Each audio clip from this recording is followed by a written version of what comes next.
Dave Seaman, the Standard Speaker Sports editor, is back for another Dave Day. Dave, let's start with what everybody is talking about. Tiger Woods winning the Masters, his 5th Masters championship, 15th major. Dave, there's so much talk about him being there with his kids and his kids finally getting to see him win, finally see a major, having all that joy. And I thought, there is another generation of kids who have come up who don't know Tiger Woods being the dominant Tiger Woods that he was back in the day. So that was very nice to see. I saw it huge in the Standard Speaker with the headlines. So this was just one of those great sports moments, you said. Yeah, when you look at, put that in perspective, what he was able to accomplish after overcoming, 4 back surgeries and like learning how to replay the game more or less, and what he was able to accomplish against a very crowded leaderboard on the last day at Augusta. And he stepped up and, the Legion of fans told the story, I think.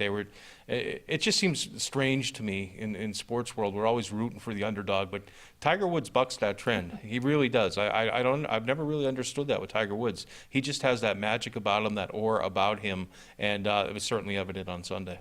And Dave, you talk about the human side of it, and you think about all the personal stuff he went through as well. And golf is a very mental game, and to get back to where he's at right now, and again, all the people cheering for him and wanting him to succeed, just what he's been able to do, and just following the Tiger Woods narrative. Like, it could have ended with him in pain and saying, hey, listen, I won all these majors, it's been a great career, but his drive, he just wanted to come back and keep winning. It seems like he does want to get 18 and continue chasing Jack Nicklaus. He made a comment about losing, not liking losing very much, and I forget what the words he used. It might have been unprintable, unsayable words, really. But that's Tiger Woods, and that's why he's the best of his generation, and that's why I think it was important for a younger generation of golfers and young sports fans to see what he was able to accomplish. He wrote another chapter, there's no doubt about it. Was it the most stirring chapter in his career? It's arguable that it might have been the best in his career, no doubt about it. And Dave, a lot of Penn State fans pointed out that his caddy was wearing a Saquon Barkley jersey underneath the garb there. That leads us into our next topic, the blue-white game. Dave, it's a spring football game. There are some storylines you could take out of it, some feel-good moments, Trace McSorley getting out on the field with some Special Olympic athletes. But when you look at Penn State spring as a whole, what do you really take away from it? I think that there's a lot of speed on this team, too, and it's a hungry team. I mean, just judging from the comments that I've read and heard in different publications, different media, that this team doesn't want to settle for second best this year. They don't want to settle for 1-point losses to Ohio State or a close loss to Michigan State. They want to finish the deal this year. The challenge is going to be having to go to Ohio State and having to go to Michigan State this year. A lot of other teams are better in the Big Ten. You have to play Purdue as an improved team. You have to go to Minnesota. Iowa's another tough opponent you have to play on the road. So there's going to be a lot of challenges for this team, but it seems like this team embraces those challenges. They're up for what's going to happen in the fall, and Micah Parsons is already predicting a national playoff for the next 2 years. Maybe it's a little ahead of himself, but it just shows you what kind of confidence this group has, and they have the players to back it up. I mean, they've recruited very well. Now it's time for those guys to walk the walk. Let's stay with Penn State, but let's talk about baseball. Dante Biasi is their Friday night pitcher, Dave, Hazleton area high school grad, and he's having a great season. His ERA is under 2 right now. He has a bunch of strikeouts, so he has a lot of success out there. I went out to do a story with him recently, and I talked to his manager, his head coach, and here's what he had to say about Dante in the clubhouse.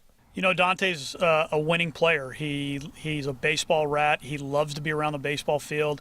He's a leader. Last night we had a back and forth game, and he wasn't pitching, but he's going to talk to the guys that are pitching in the game about how to attack guys. He's picking guys up. I mean, the other day in his start against Indiana, one of our hitters had struggled. I think struck out on an AB, and Dante's like, hey man, you're all right. I'm going to need you on defense, and you're going to get a big hit for us here later. So, he's a leader. He's a winning baseball player, and he's a funny kid too. Like he's very confident, and he loves to talk, and I love it. I mean, he keeps the locker room loose. So he's a lot of fun to coach.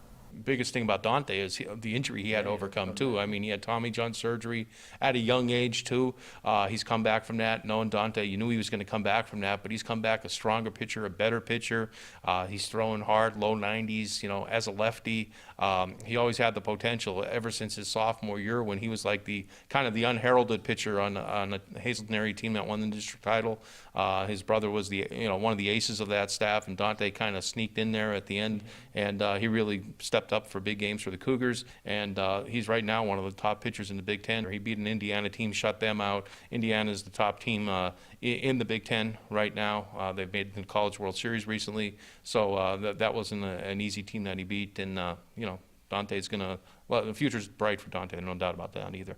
I want to close, Dave. Shane Noonan, District 2 wrestling champion, also finished 5th in the state at 220 pounds for Hazleton area. He wins the Wyoming Valley Conference. George Hooper Memorial Award.